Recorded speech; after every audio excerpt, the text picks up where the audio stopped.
Good afternoon, my people. Welcome back to my channel. This is your girl, Mashallah Gist TV. Yeah, Gist TV. Kábíyèsí lọ s'Ákúrẹ́. Pé kábíyèsí lọ sí Àkúrẹ́, wọ́n lọ bá Queen Naomi, wọ́n dẹ̀ rí wọn for the first time. So wọ́n ní wọ́n jókòó, wọ́n sọ̀rọ̀, gbogbo wàhálà tó ń ṣẹlẹ̀, wọ́n jọ sọ̀rọ̀ as one on one. So gist tá mú wá fún yín nìyẹn. If today is your first time on my channel, please can you go straight and press the notification bell so that whenever I post any gist, you can get it. My name is Mashallah. I normally speak Yoruba on my channel and sometimes English. To my incoming subscribers and my old subscribers, I say thank you. God Almighty will bless you. Please share this video, like and subscribe. Òkè òkè lọ́lá yín á máa lọ o, ọlá yín ò ní lọ ìsàlẹ̀ láéláé. Mi ọmọ yín ni o, Mashallah Gist TV. Nígbà tí kábíyèsí dé Àkúrẹ́, wọ́n ní pé ṣe mọ̀ pé gist kan tí mo ṣe recently, wọ́n ní pé kábíyèsí ò jẹun, pé wọ́n ní láti lọ pe bàbá kábíyèsí kí bàbá kábíyèsí wá bá wọn sọ̀rọ̀ ni. So wọ́n ní ìgbà tí kábíyèsí dé Àkúrẹ́, wọ́n ní Queen Naomi ṣe oúnjẹ fún wọn. Ṣe mọ̀ àsí pé wọ́n ní housemaid and all that, wọ́n ṣáà dáná fún wọn, wọ́n ní kábíyèsí jẹun. So wọ́n ní kábíyèsí wá ń bẹ̀ wọ́n pé kán jọ kán padà sáyé àwọn. Wọ́n ní Queen Naomi wá ń bi wọ́n pé ṣé wọ́n mọ ìdí tí àwọn fi sọ ọmọ wọn ní Tádéníkáwò, wípé ṣé wọ́n mọ nǹkan tí ojú àwọn rí nínú palace kábíyèsí. Queen Naomi ń bi kábíyèsí bẹ́ẹ̀. Wọ́n ní Queen Naomi ń sọ fún kábíyèsí pé nǹkan tí ojú àwọn rí kìí ṣe nǹkan kékeré, wípé àtìgbà tójú àwọn dẹ̀ ti rí gbogbo wàhálà ẹ̀, wípé ìgbà tí àwọn wà nínú oyún Tádéníkáwò, àwọn ní láti kúrò ní Àkúrẹ́, láti kúrò ní Ilé-Ifẹ̀ wá bímọ sí Àkúrẹ́ ni. Wọ́n nígbà táwọn wà nínú oyún, wọ́n ní kábíyèsí ò ráyè ìta wọn. Wọ́n ní àwọn obìnrin yìí ní kábíyèsí ń kó kiri lẹ́yọ kọ̀ọ̀kan. Wọ́n ní táwọn bá pe kábíyèsí, kábíyèsí ò ní gbé fóònù. Wípé tí kábíyèsí bá dẹ̀ gbé fóònù, wípé kábíyèsí máa pariwo máwọn ni.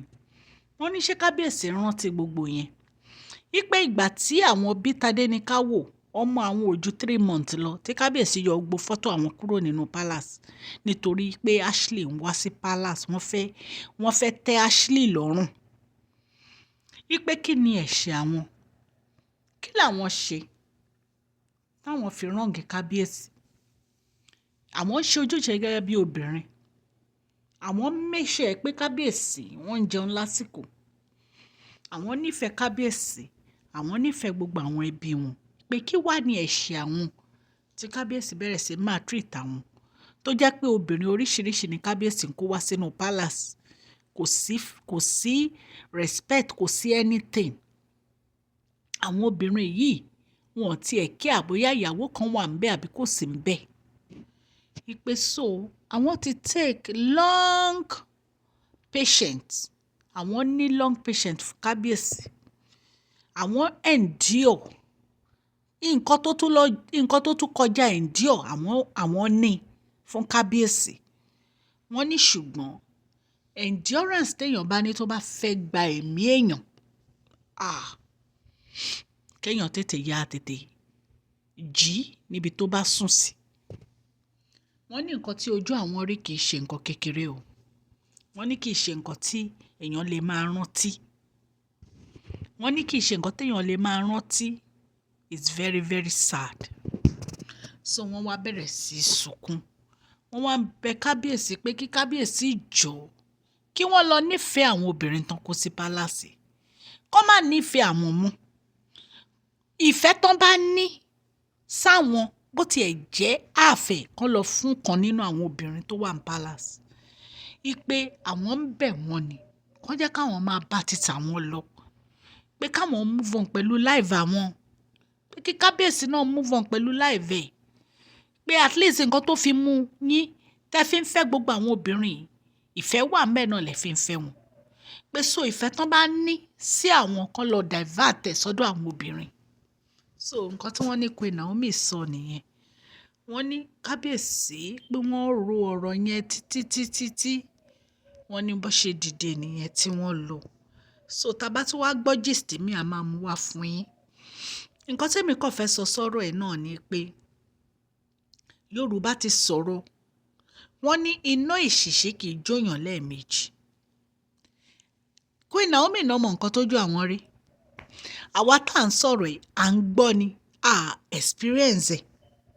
Ẹni tó dẹ̀ ti experience irú wà báyìí àti treatment báyìí, àwọn ni wọ́n máa mọ ìgbésẹ̀ tán máa fẹ́ gbé. Adult ni Queen Naomi.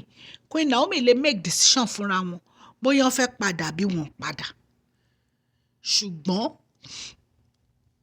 èmi o ní experience tèmi ní nílé ayé yìí o, èmi ò rò pé ó yẹ kí irú obìnrin báyìí padà. Tí èèyàn bá wà nínú relationship tó jẹ́ pé relationship yẹn kò bí happiness rárá, ó yẹ kí obìnrin yẹn ó yẹ kó move, kó sún síwájú. So gist tá a ní ká wá fi tọ́ ẹ̀yin ará ilé létí ni. Ẹ̀yin èèyàn mi, èmi ọmọ yín ni o, Mashola Gist TV. Etí tẹ fi ń gbọ́ mi ò nídìí o.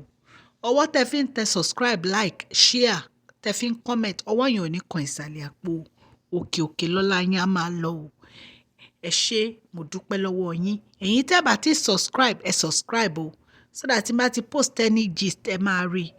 God Almighty will bless you all. Thank you so much. I do appreciate you. God will bless you. God will bless your home. Ẹ ṣé, mo dúpẹ́ o. Ẹ share, ẹ like, ẹ subscribe o. Thank you so much.